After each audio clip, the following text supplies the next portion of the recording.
주시는 하나님의 말씀은 신약성경 고린도후서 1장 3절에서 5절까지의 말씀입니다. 찬송하리로다. 그는 우리 주 예수 그리스도의 하나님이시요 자비의 아버지시요 모든 위로의 하나님이시며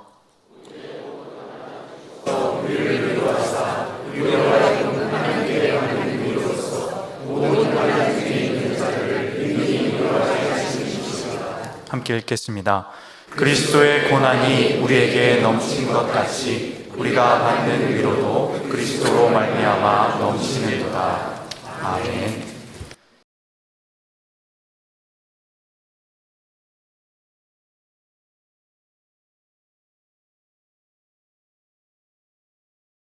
오늘 저를 이렇게 초대해 주셔서 이승우 목사님 그리고 당회 장로님들 또 온 교우 성도님들께 감사의 말씀을 드립니다.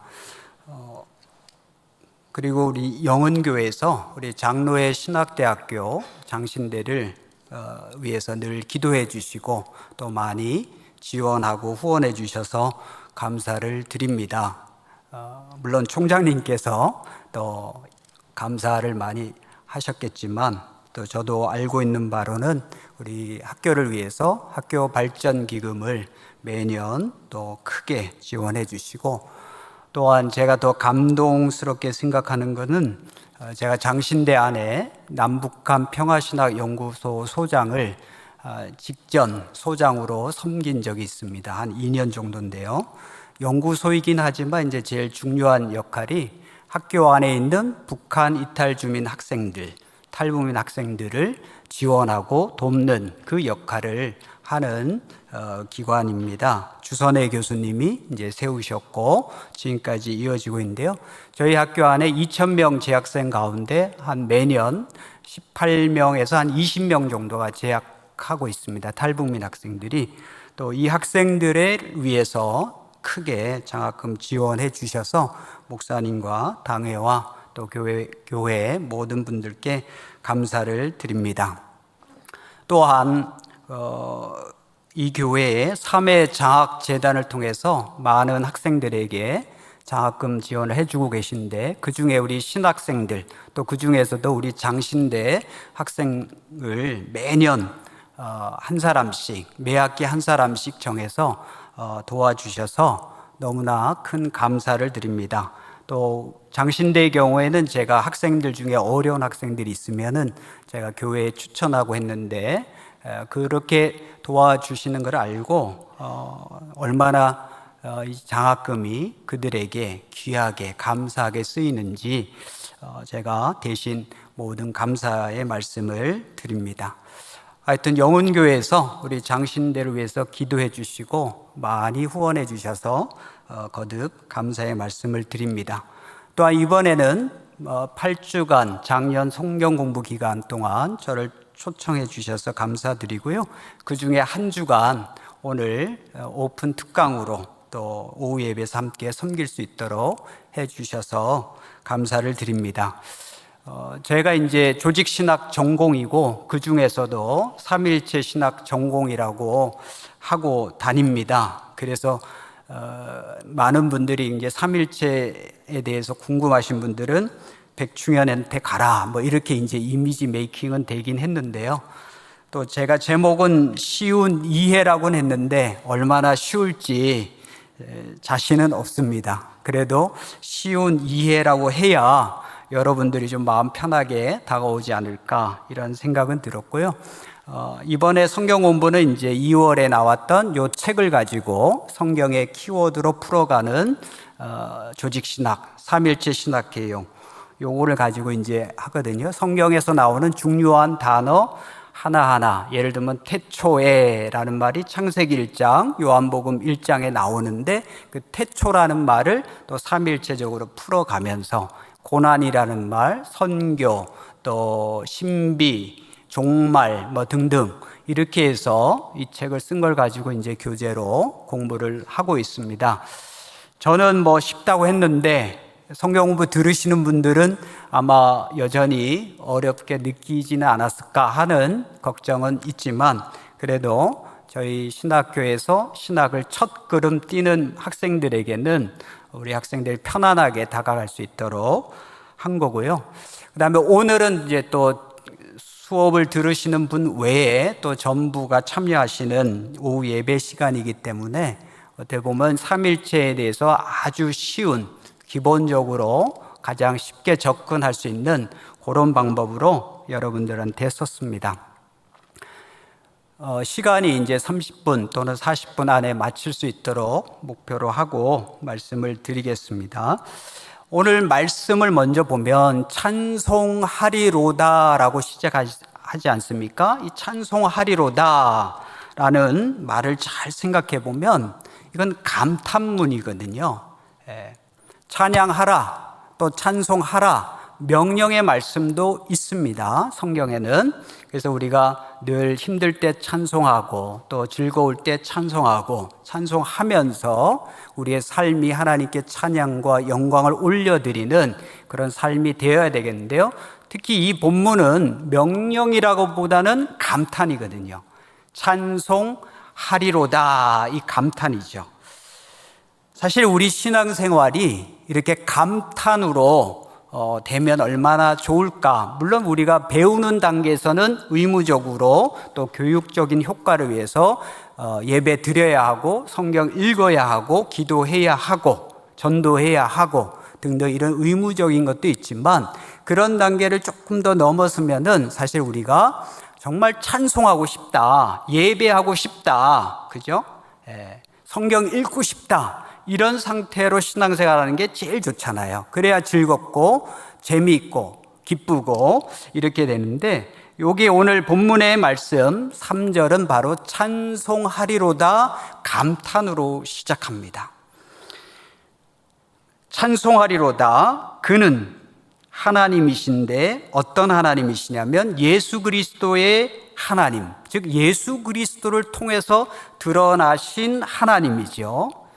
또 예수 그리스도의 삶과 죽음과 부활을 통해서 드러나신 그 삶은 잘 보니까 하나님 아버지는 어떤 분이시다가 드러났는데 그 하나님은 바로 자비의 하나님, 여기서 자비는 긍휼의 하나님, 컴패션의 하나님, 함께 느끼시는, 함께 우리와 고난을 느끼시는 그런 자비와 긍휼의 아버지, 또한 위로하시는 하나님, 이렇게 이제 시작하고 있습니다. 저는 이 구절을 보면서 진정 감탄이 되려면, 우리의 신앙이 감탄이 되려면 하나님을 제대로 알아야 되는 것이 가장 중요하다. 즐거워하라 해서 즐거워하게 되기보다는 정말 내가 만난 하나님, 내가 믿는 하나님이 정말 누구신가를 알 때에 감탄이 나오는 거죠.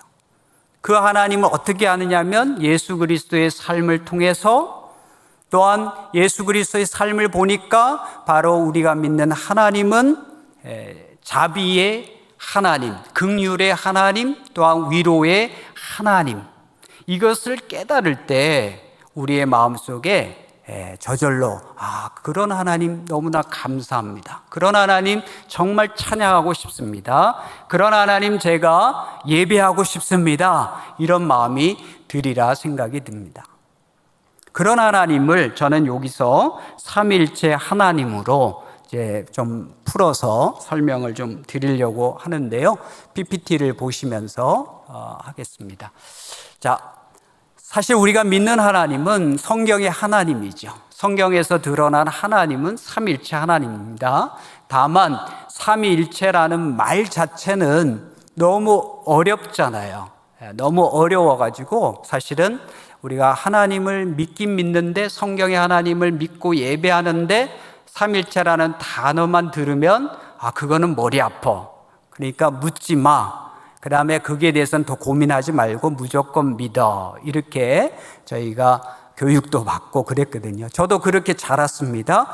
근데 어느 시점에서는 저는 하나님을 삼위일체 하나님이라고 하는데 정말 그게 어떤 의미인지를 더 알고 싶은 마음이 너무 가득했어요. 그래서 이제 철학을 공부하고 이제 나중에 신학을 공부하면서 요거를 공부해야 되겠다 해서 이제 조직신학 공부하고, 조직신학 안에서도 삼일체 신론 또 삼일체 신학을 전공해야 되겠다 하는 마음으로 지금까지 공부를 해오고 있는데요. 제가 공부하면서 다 아는 건 아니죠. 또 제가 삼일체론을 증명하는 건 아니지만, 그래도 삼일체 하나님에 대해서 공부하면 할수록 마음의 기쁨이 생기고 힘이 생기고 정말 이런 하나님이시구나 감탄하게 되는 일들이 있어서 여러분들하고 좀 나누고 싶습니다.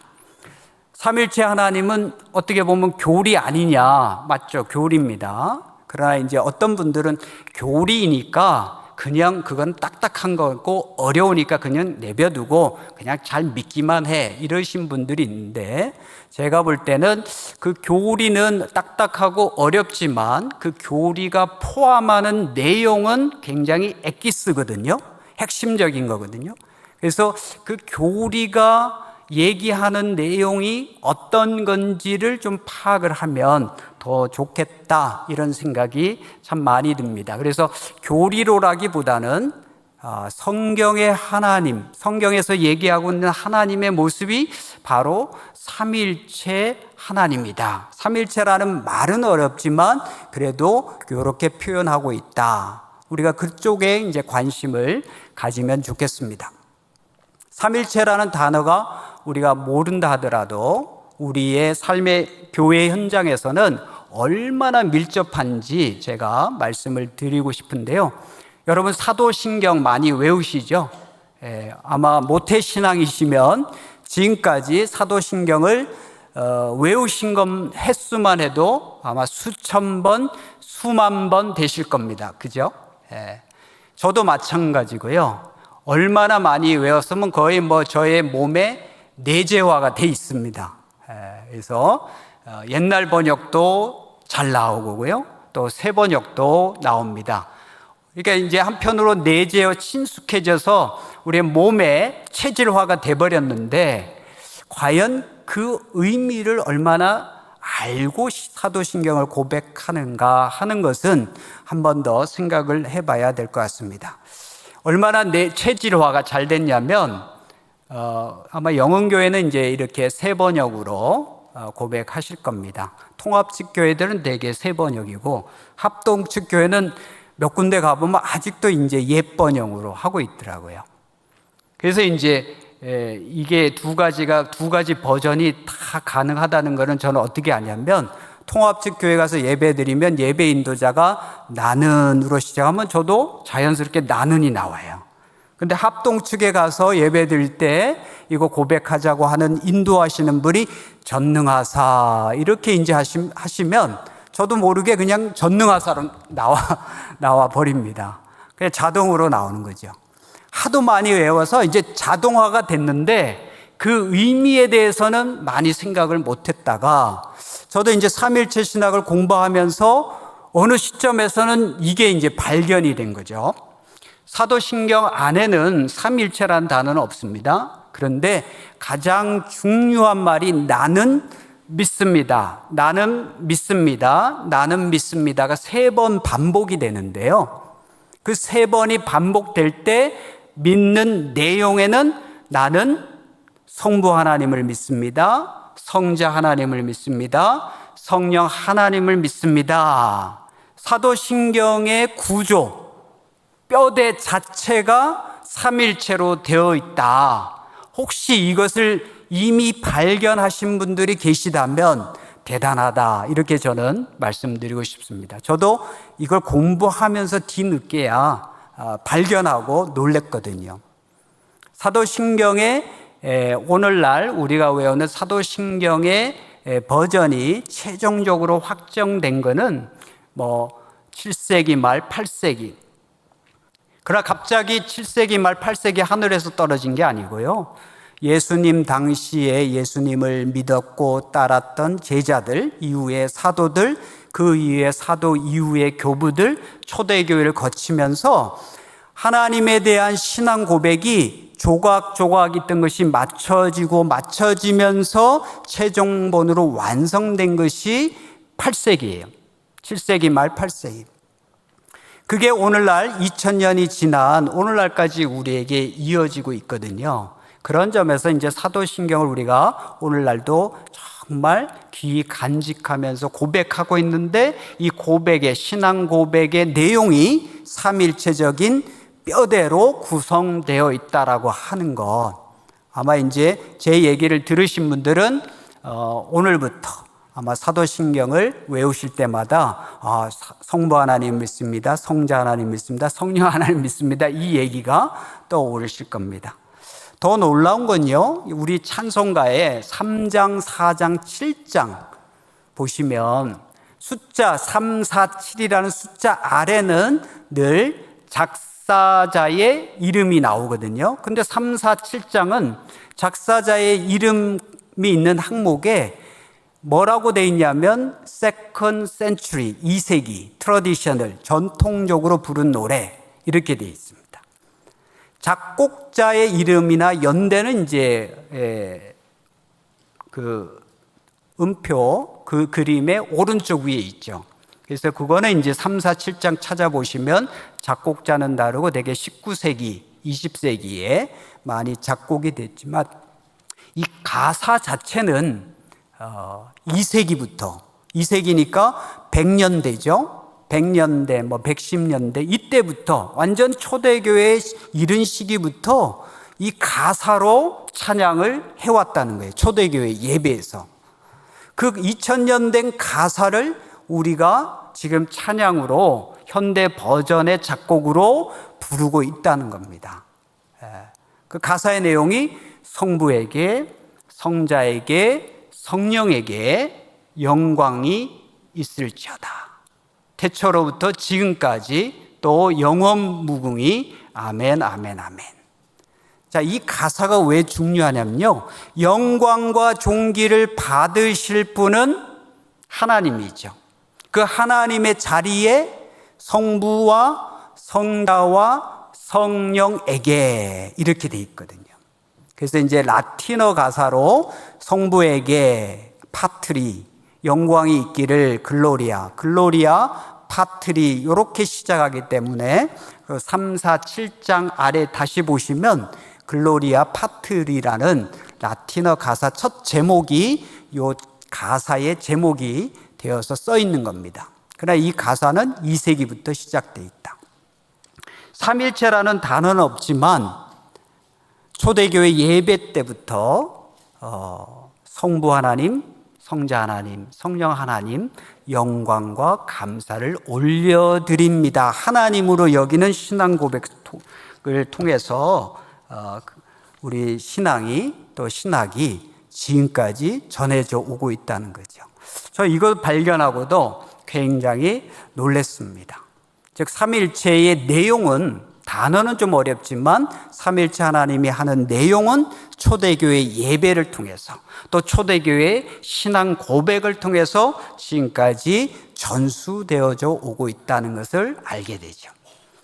그뿐만 아니라 단순히 예배와 기도뿐만 아니라 신앙생활의 경험 속에서 하나님이 어떤 하나님으로 경험되었냐면 긍휼의 하나님, 오늘 본문처럼 자비의 하나님, 영어로는 컴패션의 하나님, 긍휼의 하나님, 그런 하나님으로 고백되어 왔거든요. 그러니까 2000년 동안 오랜 시간을 거쳐서도 하나님에 대한 신앙은 없어지지 않고 이렇게 이어져 왔구나 하는 것을 더욱 느끼게 됩니다. 특별히 이제 20세기 현대 시대에는 이 삶 자체가 더 많은 고통과 고난의 시대였습니다. 그래서 20세기에도 현대인들에게는 하나님이 어떤 하나님으로 경험됐냐면 자비의 하나님, 긍휼의 하나님, 이것을 현대 신학에서 가장 빨리 통찰력을 제시한 사람이 있다면 바로 엘리 위젤의 나이트라는 책입니다. 이 엘리 위젤이라는 사람은 유태인입니다. 근데 자기가 10대에 나치 시대의 유태인 대학살에 끌려 들어갔죠. 자기와 누이와 그 다음에 부모님이 다 죽음의 수용소에 끌려 들어갔습니다. 다 죽고 자기만 살아남았거든요. 10대에. 자기만 살아남았고 나중에 프랑스인 가정에 입양돼서 자랐고 미국에서 언론인으로 활동을 하면서 자기의 경험을 바탕으로 글도 쓰고 소설도 써서 다시는 이런 일이 일어나서는 안 된다, 이런 운동을 했었습니다. 그래서 이제 이분이 노벨 평화상을 받죠. 소설을 쓰긴 했지만 문학상은 아니고 평화상을 받기도 했던 그분인데요. 이 소설의 한 대목에서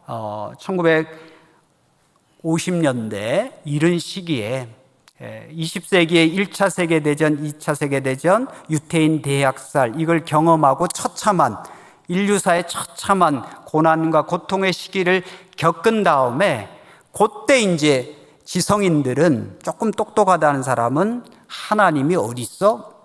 신이 있다면 어디 있어?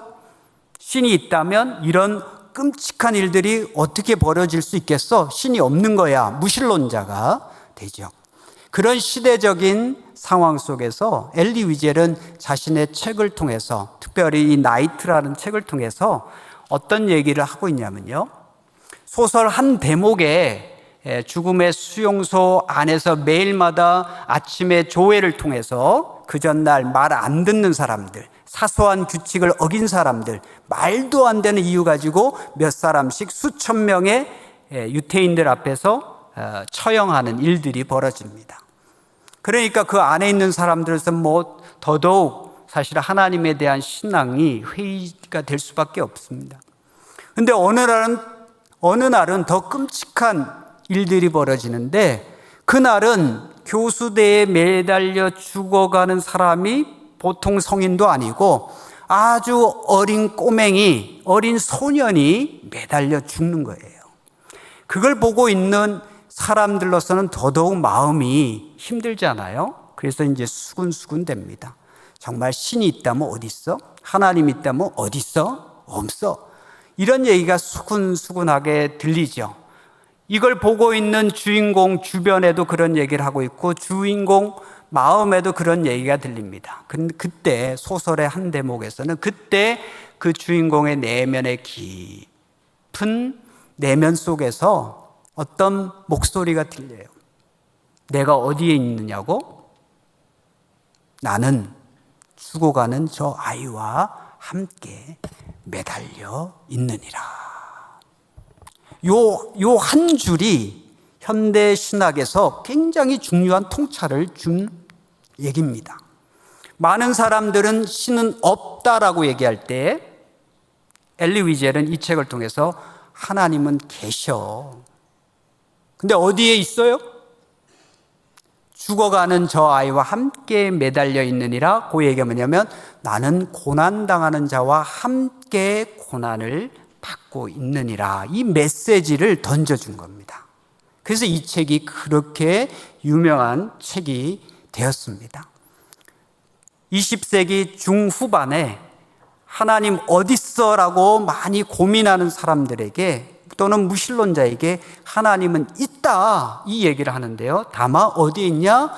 하나님은 고난당하는 자와 함께 고난을 당하고 계시죠. 그게 자비의 하나님, 긍휼의 하나님이거든요. 이 통찰을 기독교 신학자인 위르겐 몰트만이라는 사람이 갖고 와서 기독교 신학적으로 발전시켜서 나온 책이 바로 십자가에 달리신 하나님. 십자가를 봐라. 하나님 계시잖아. 고난 가운데 계시잖아. 이 얘기를 몰트만이 하고 있고요. 또 몰트만이라고 하는 신학자는 이 얘기를 하면서도 삼일체적으로 얘기를 했습니다. 아들, 성자 하나님이 십자가에 달려 돌아가실 때 성부 하나님은 어디 계셨느냐? 우리는 잘 생각하지 않았잖아요. 근데 몰트만의 얘기는 그 아들이 죽어가는 모습을 보면서 성부 하나님의 마음이 어떻겠어요? 너무나 아팠다는 거죠.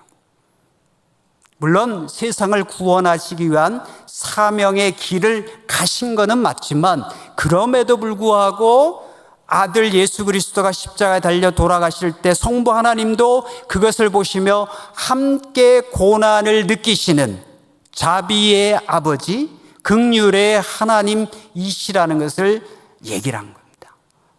또 아들의 고통, 아버지의 공감과 긍휼, 또 성령 하나님은 아버지와 아들의 사랑, 아들을 이어주는 사랑의 띠로서 거기에 그 고통에 함께 동참하셨다. 그래서 이제 십자가 사건은 아들 예수 그리스도께서 달려 죽은 사건이지만 또한 동시에 삼위일체 하나님의 사건이다. 이렇게 신학적으로 전개를 하게 됐습니다. 저는 이제 이걸 공부하게 되면서 그 다음부터는 이제 십자가를 묵상할 때마다, 특별히 사순절 예수님을 묵상할 때마다 성부 하나님의 마음, 성령 하나님 마음까지 같이 삼위일체적인 하나님을 묵상하는 그런 마음을 갖게 되는데 아마 여러분들도 그러지 않을까 이런 생각이 듭니다. 이 책은 아마 많이 보셨을 텐데요. 소설, 오두막이라는 소설, 이건 소설입니다. 그리고 이제 이걸 바탕으로 나온 영화인데요. 책도 많이 팔렸습니다. 영화로 제작된데 영화로는 그렇게 많이 보지는 않은 것 같고요. 책은 어마어마하게 세계 한 50개 국의 언어로 번역되어 있다고 하고요. 저희 한국에서도 저 파란색 표지가 처음에 나왔는데 얼마나 많이 팔렸으면 100세가 돼가지고 100번 찍어서 팔렸으니까 수십만 권이 팔렸는데요. 그래서 오른쪽에 있는 그 위에 오른쪽에 있는 게 이제 100세 기념판, 지금 아마 120세 이상 많이 팔렸습니다. 아마 여러분 가운데서도 이 책을 접하신 분들이 계실 거고요. 궁금하신 분들은 넷플릭스 보시죠. 넷플릭스에 한글로 오두막으로 검색하시면 이게 뜹니다. 오늘 밤에 한번 보시면 좋겠습니다. 요건 소설이긴 한데, 그리고 영화이긴 한데, 여기 한 사람의 고통, 어린 딸을 캠핑 가서 실종이 됐고요. 나중에 찾아보니까 유괴되고 살해된 거예요. 저 오두막에서. 이제 그 부모의 고통을 얘기하고 아버지의 고통, 이 고통 때문에 하나님을 원망하고 불평하게 됐고요. 또 극한적으로 하나님께 따지기도 했는데 이제 소설이고 영화니까 다시 오두막에서 하나님을 만나게 되는 장면. 근데 이제 그 하나님은 삼일체 하나님으로 이제 그려지고 있습니다. 저는 이 소설과 영화에서 가장 인상적인 대목이 요거로 이제 보여지는데요. 맨 오른쪽에 있는 여성이 성령으로, 그러니까 소설이고 영화니까 성령으로 상징된 분이에요. 이 맥켄지라는 두 번째 사람 주인공을 오두막에서 얘기하다가 막 따지고 그러니까 그러면 우리 한번 정원에 가자. 정원에 가서 보여주니까 얼마나 아름다운 나무와 꽃들이, 식물들이 있는지, 어떻게 이렇게 잘 자라는지 아느냐라고 성령께서 묻습니다. 잘 모르겠다. 성령이 설명합니다. 내가 물을 주기 때문에 그렇다. 내가 물을 주기 때문에 이 정원이 에덴 동산처럼 자라는 거다. 그 얘기를 하는데요. 이 성령 캐릭터의 손에 물병이 보이시죠? 조그만 물병. 이 물로 내가 정원에 물을 줘서 그런 거다. 근데 이 물병은 무슨 물인지 아느냐? 눈물의 병이다. 이 눈물은 어디서 오는 건지 아느냐? 이 세상에서 고통과 고난을 당하고 슬픔을 겪는 모든 사람들의 눈에 있는 그 눈물을 내가 모으는 것이다. 저는 이게 굉장히 인상적이었어요. 그 얘기는 뭐냐면 하나님께서는, 특별히 성령 하나님께서는 위로의 성령 하나님이신데요. 그 성령 하나님께서는 이 세상의 모든 사람들의 눈물 한 방울 한 방울을 그냥 못 본 채 하지 않으시고 그것을 보시고 함께 느끼고 계신다라는 메시지를 이 책이 얘기하고 있는 겁니다. 그래서 이제 주인공이 내가 힘들 때 하나님 어디 계셨어요? 이런 따지는 질문이 많았었는데 요 대목 이후부터는 내가 힘들고 어려웠지만 하나님께서 그래도 함께 하셨네요. 이거를 이제 느끼게 되는 대목이거든요. 그래서 요 대목이 저한테는 가장 인상적이었고, 이 책 자체가 주인공인 하나님을 삼위일체 하나님으로 얘기를 하고 있습니다. 그래서 옛날에 배웠던 이 찬양이 더 와닿았습니다. 고통 가운데 계신 주님. 요 공부하기 전에는 이 찬양을 예전에 할 때는 그냥 내 고통 가운데 함께 하시는 주님으로만 생각했는데, 삼위일체 하나님을 공부하고 나니까 이 구절이 더 와닿는 거예요. 왜 그러냐면 주님이 내 고통 가운데 계실 수 있다라고 찬양하는 것은 주님 자신이 고통을 느끼실 수 있는 분이다 하는 것이 전제가 돼 있거든요. 하나님께서 이 세상의 고통을 보시고 느끼고 계신다라고 하는 것이 있기 때문에 내 고통 가운데 계시는 거죠. 이 가사를 작사한 하스테반 선교사님, 하용조 목사님의 형제잖아요.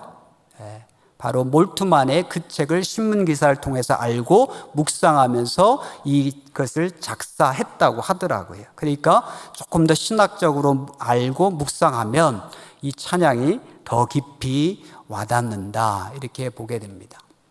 제가 지금 말씀드린 것은 하나님은 초대교회 예배에서, 기도에서, 신앙 고백에서 삼위일체 하나님으로 고백됐고요, 믿어졌고 예배되었고, 또한 우리의 모든 삶의 고난과 고통 가운데 함께 하시는 하나님으로 고백됐습니다. 그런 하나님이 긍휼의 하나님인데, 이 긍휼이라는 말이 컴패션이잖아요. 패션이라고 하는 말은 고난, 순환 이런 뜻이죠. 예수님께서 고난을 받으셨다 할 때 그 고난이 패션입니다. 그래서 영화 중에 예수 그리스도의 고난, 순환, 패션 오브 크라이스트를 예수 그리스도의 순환, 고난 이렇게 번역하죠. 예수님이 패션, 고난의 하나님이시니까 우리의 고난을 함께 느끼시는 컴패션의 예수님이시고요, 예수님이 그런 모습으로 우리에게 드러나셨다고 하는 것은 예수님께서 말씀하시는 성부 하나님, 또 예수님과 함께 사역하시는 성령 하나님, 삼위일체 하나님, 바로 우리의 고난을 함께 느끼실 수 있는 컴패션의 하나님, 우리의 고난을 함께 느끼시는 점에서는 성부, 성자, 성령이 함께 일치하시는 그런 하나님이다. 삼위일체라는 단어를 쓰지 않아도 성경의 하나님은 성부와 성자, 성령 하나님으로 계시고 구별되시지만 이 세상의 아픔, 나의 고난을 함께 느끼시는 하나의 하나님, 일치의 하나님이시구나 하는 것을 충분하게 느끼게 되는 거죠.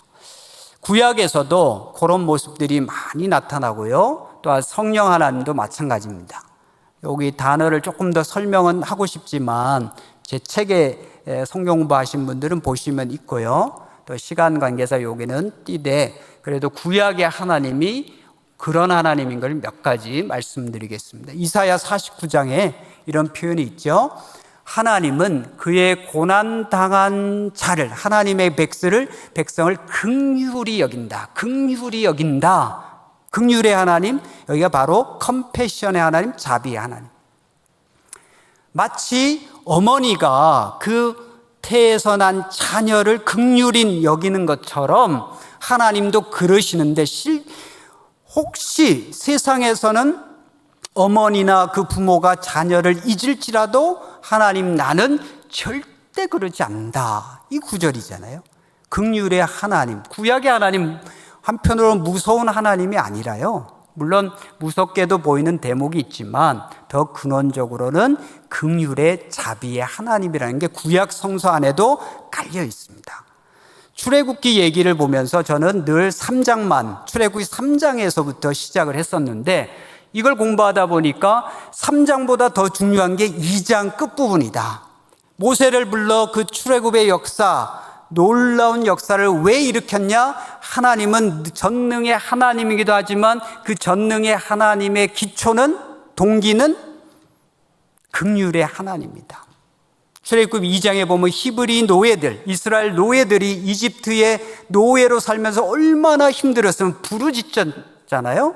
고통과 고난의 경험 속에서 부르짖으니까 하나님께서 그들의 고난과 고통을 들으시고, 그냥 소리로만 듣는 게 아니라 들으시고 아파하신 거죠. 그래서 언약을 기억하시고 돌보시고, 그래서 출애굽의 역사를 일으키신다. 그래서 출애굽 2장이 굉장히 중요하다. 구약에도 이런 하나님의 모습을 보게 되고요.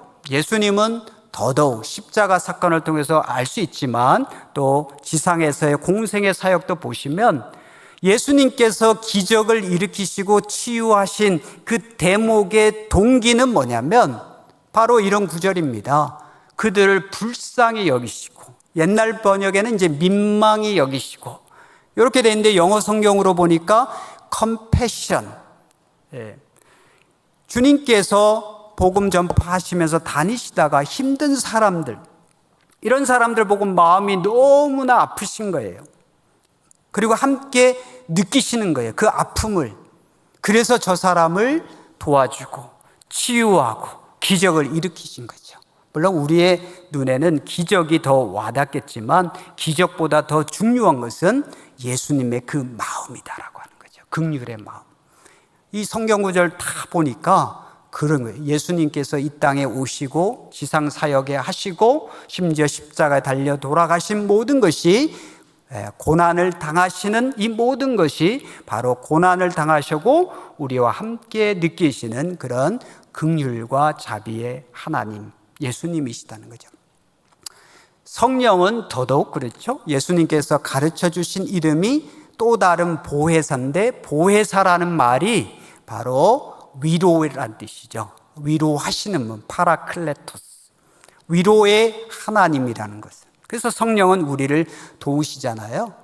그래서 로마서 8장에 성령 하나님이 우리의 연약함을 도우시고, 우리가 심지어 얼마나 힘들면 기도도 안 될 때 말할 수 없는 탄식과 아픔으로 우리를 기도하시는 분이 성령 하나님이시잖아요. 그러니까 성령이 바로 위로의 하나님이심을 더더욱 나타내시는데요.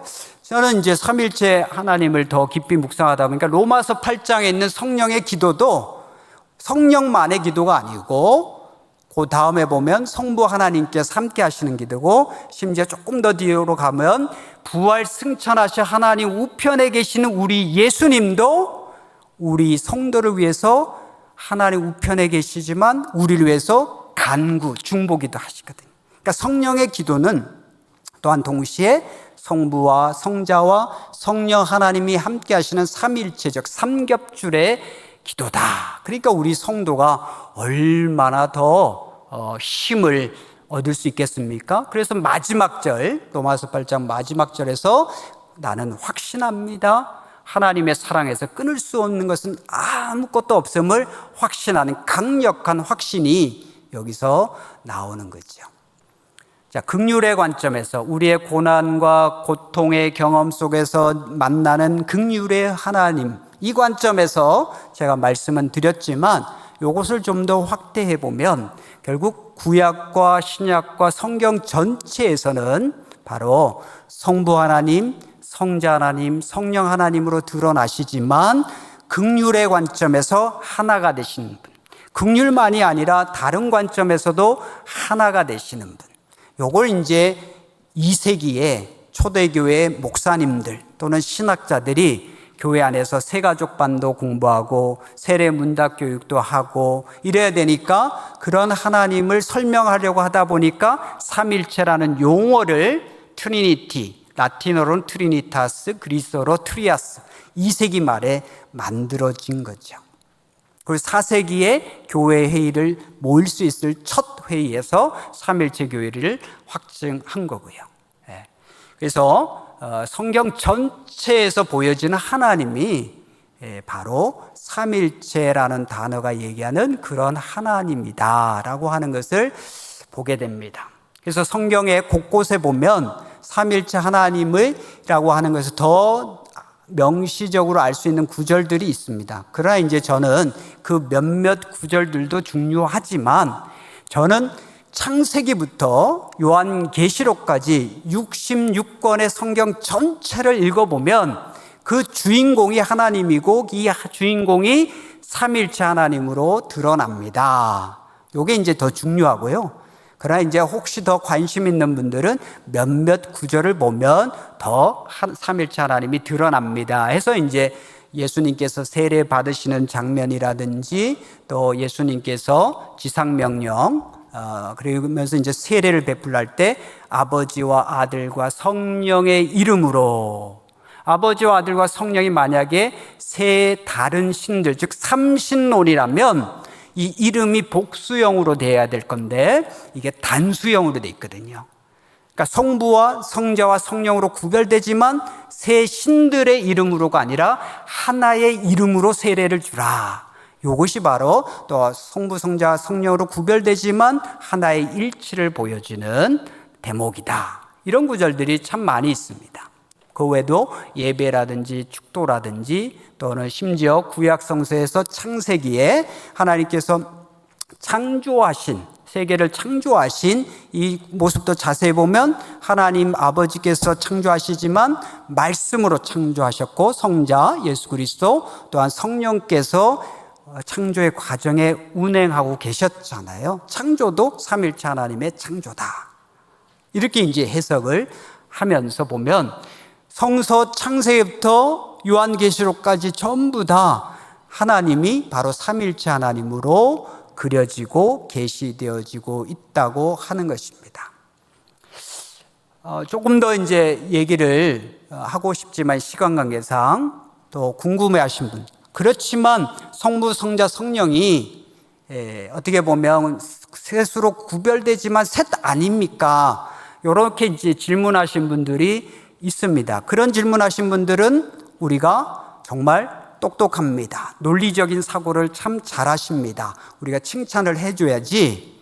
혹시 주일학교에서 그런 질문하는 아이들에게 야, 그런 질문 하지 마, 그냥 믿어, 이러면 상처받으니까 그러지는 마시고 굉장히 똑똑한 질문이죠. 논리적인 사고를 잘하는 학생입니다. 근데 이제 그게 어떤 논리냐라는 부분을 생각할 때 우리는 성경의 논리, 예수님의 논리로 들어가 보자. 그랬더니 요한복음 두 번째 줄에 있는 요한복음 10장 30절에 예수님 말씀이 아버지와 나는 하나다. 아니, 예수님 말씀이 아버지와 나는 하나다 이 얘기를 하시잖아요. 근데 하나는 하나인데 어떻게 하나냐를 또 설명도 해 주셨어요. 아버지가 내 안에, 내가 아버지 안에. 성령은 아버지와 아들 이어주는 사랑의 띠니까 자동적으로 추가되죠. 그래서 성부와 성자와 성령이 서로의 안에 존재하심으로써 하나가 되신다. 이게 성경의 말씀이고 성경 안에서 예수님의 말씀입니다.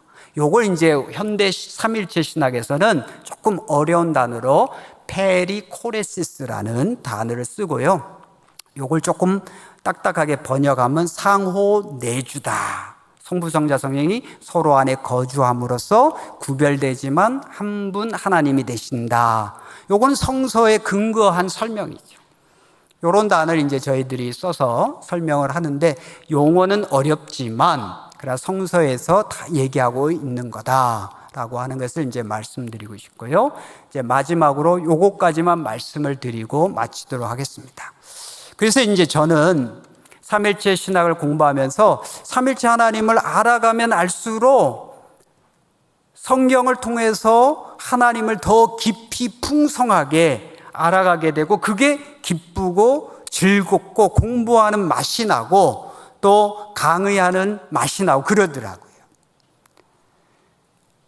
요걸 하나 적용하면 우리가 하나님께서 세상을 창조하실 때 하나님의 형상으로 창조되었다라고 하는데, 그죠? 창세기 1장 26절, 27절에서 그 하나님의 형상이 뭐냐?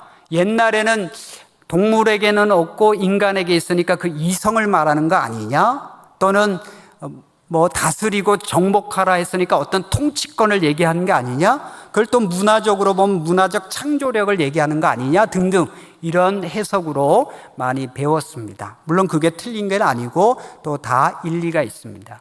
근데 오늘날 현대 삼일체 신학에서는 하나님의 형상을 어떻게 해석하냐면, 아니 성부, 성자, 성령 하나님이 서로 내주하시면서 하나가 되시면서 관계성 그리고 공동체성, 서로 코이노니아 교제성을 이루는 하나님이시니까, 그런 하나님이 하나님의 이미지, 하나님의 형상대로 우리를 창조하셨다고 한다면 우리 인간이 바로 관계성 안에서 살아가는 존재로, 공동체성 안에서 살아가는 존재로, 또는 서로 교제하면서 살아가는 존재로.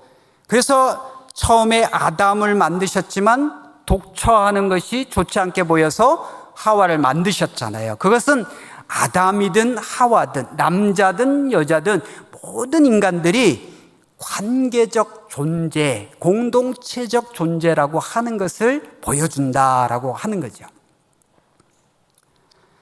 그래서 하나님의 형상을 그렇게 오늘날에는 관계성이다.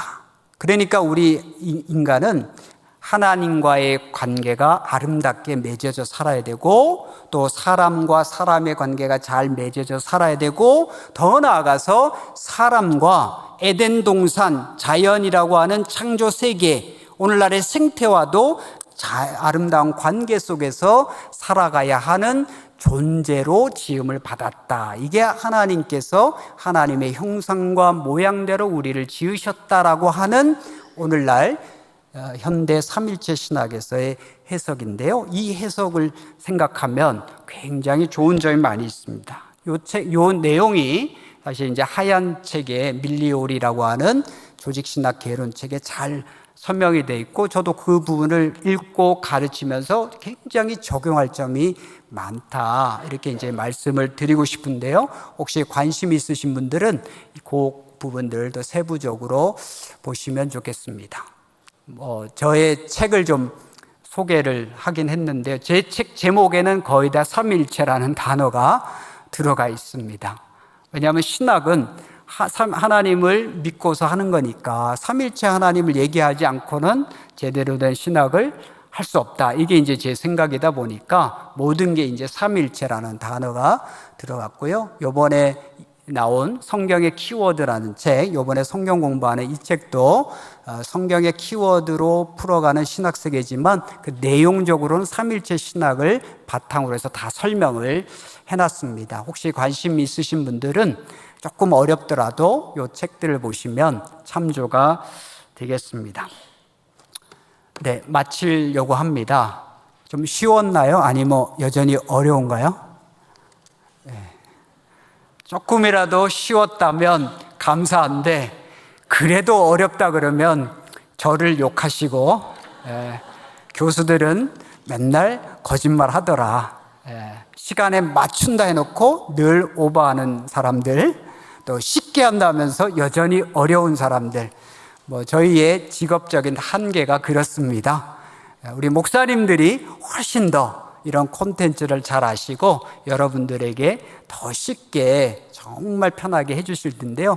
저희는 이제 학교에 있다 보니까 이 변명입니다.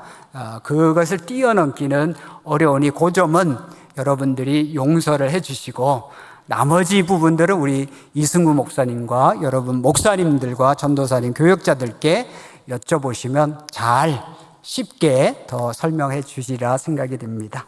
제가 기도하고 마치겠습니다.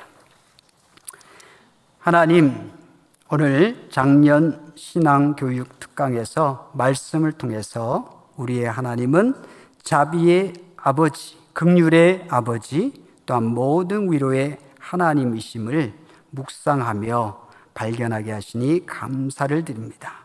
우리가 어떤 상황과 어떤 형편에 있든지, 어떤 고난과 고통과 환난 중에 있든지 삼일째 하나님께서 우리와 함께 고난을 느끼시며 아파하시며 또 자비와 긍휼을 베푸시는 그런 하나님을 보게 하여 주시옵소서. 오늘 말씀처럼 고난이 넘치면 위로도 넘칠 것이라고 약속하셨으니 저희 삶 가운데 함께 하시는 주님을 바라보며 우리의 삶 가운데 또한 예수 그리스도로 말미암아 위로도 넘쳐나게 하여 주시고 우리의 삶이, 믿음의 삶이 풍성하여지도록 도와주시옵소서.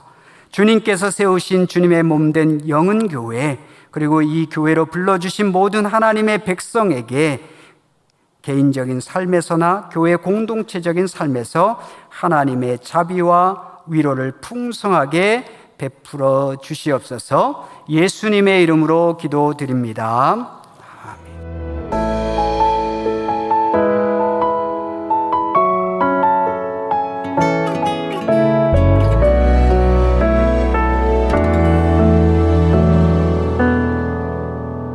아멘.